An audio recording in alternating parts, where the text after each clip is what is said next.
अष्टावक्र गीता उपदेश संख्या AG 66।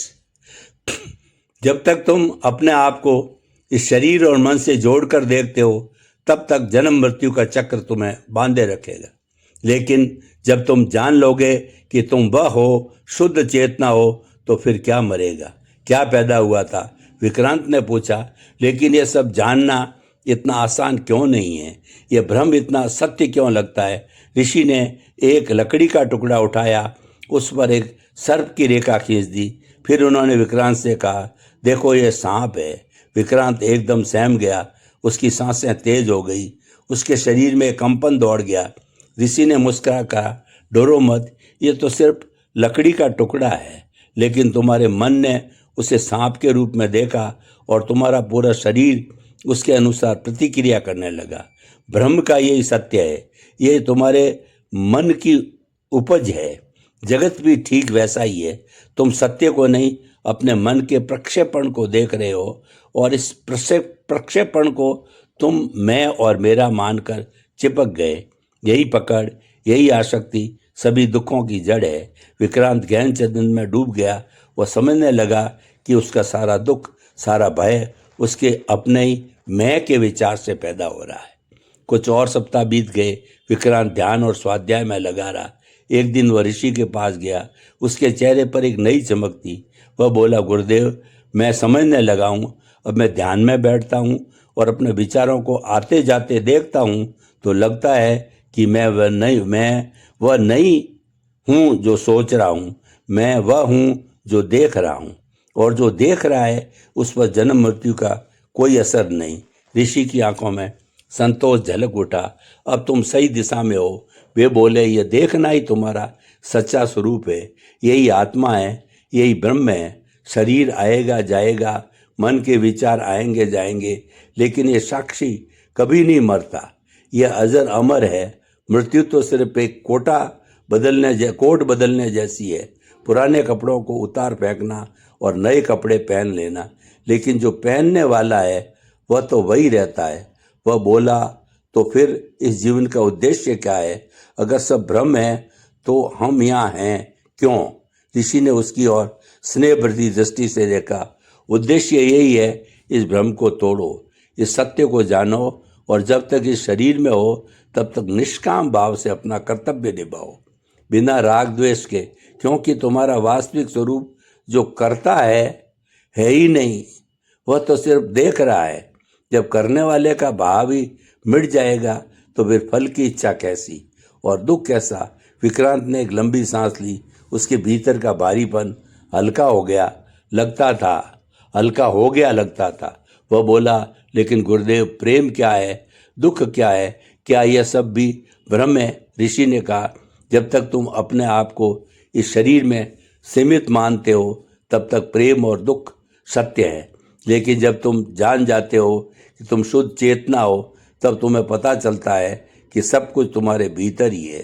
तुम ही वह प्रेम हो जिसकी तलाश कर रहे थे, तुम ही वह शांति हो जिसे ढूंढ रहे थे। फिर बाहर कुछ भी नहीं बचता जो तुम्हें दे सके या छीन सके। यही मुक्ति है, यही जीवन मुक्ति की अवस्था है। विक्रांत चुपचाप बैठा रहा। उसकी आंखों से आंसू बह निकले।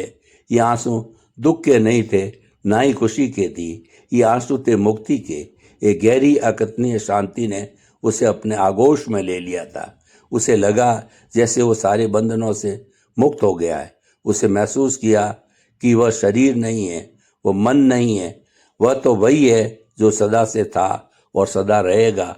और उस पल उसने समझ लिया कि मृत्यु नहीं, जीवन भी भ्रम है का वास्तविक अर्थ क्या है। यह निराशा का संदेश नहीं, बल्कि परम स्वतंत्रता का द्वार खोलने वाला मंत्र है। अब वो आश्रम का एक अंग बन चुका था।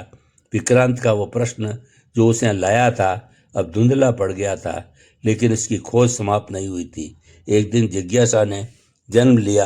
अब वो मृत्यु के भय से मुक्त होकर उस सत्य को समझना चाहता था जो इस भ्रम के पार था।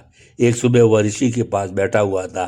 सामने एक पेड़ पर एक कोयल अपना मधुर स्वर लगा रही थी। विक्रांत ने पूछा, गुरुदेव, अगर यह सब भ्रम है, अगर मैं शरीर नहीं हूँ, तो फिर ये आवाज़ कौन सुन रहा है? ये सुंदरता कौन देख रहा है? क्या यह अनुभव भी मिथ्या है। ऋषि ने कोयल की ओर देखते हुए कहा, सुनने वाला और देखने वाला तुम ही हो, लेकिन तुम वह नहीं हो जो कानों से सुनता है या आंखों से देखता है। तुम वह हो जो इन सब के पीछे विद्यमान है। जैसे सूर्य की रोशनी बिना किसी प्रयास के सब कुछ प्रकाशित रोशनी बिना किसी प्रयास के सब कुछ प्रकाशित कर देती है, वैसे ही तुम्हारी चेतना सब कुछ अनुभव कर रही है। अनुभव करने वाला स्वयं अनुभव नहीं बनता, सोने का आभूषण बनता है, बदलता है, लेकिन सोना वही रहता है। तुम सोने की तरह हो, आभूषण की तरह नहीं। विक्रांत ने कहा, पर यह अनुभव इतना स्पष्ट है, ये कोयल का गीत, यह हवा का स्पर्श, यह स्पष्टता ही भ्रम का सबसे बड़ा जाल है। ऋषि ने समझाया, एक सपना भी सोते समय पूरी तरह स्पष्ट और सत्य लगता है। सपने में तुम दौड़ते हो, डरते हो, खुश होते हो, लेकिन जागते ही पता चलता है कि यह सब वास्तविक नहीं था। क्या इस जागृत अवस्था को भी एक दीर्घ सपना नहीं कहा जा सकता? जिस दिन तुम्हारी आंतरिक जागृति होगी, उस दिन तुम्हें पता चलेगा कि सब कुछ तुम्हारे भीतर ही घटित हो रहा है, तुम्हारी चेतना के कैनवास पर बना एक चित्र। यह बात विक्रांत के मन में उतर गई। उसने स्वयं को देखना शुरू किया। वो देखता कि क्रोध आता है, लेकिन उसमें क्रोध नहीं है।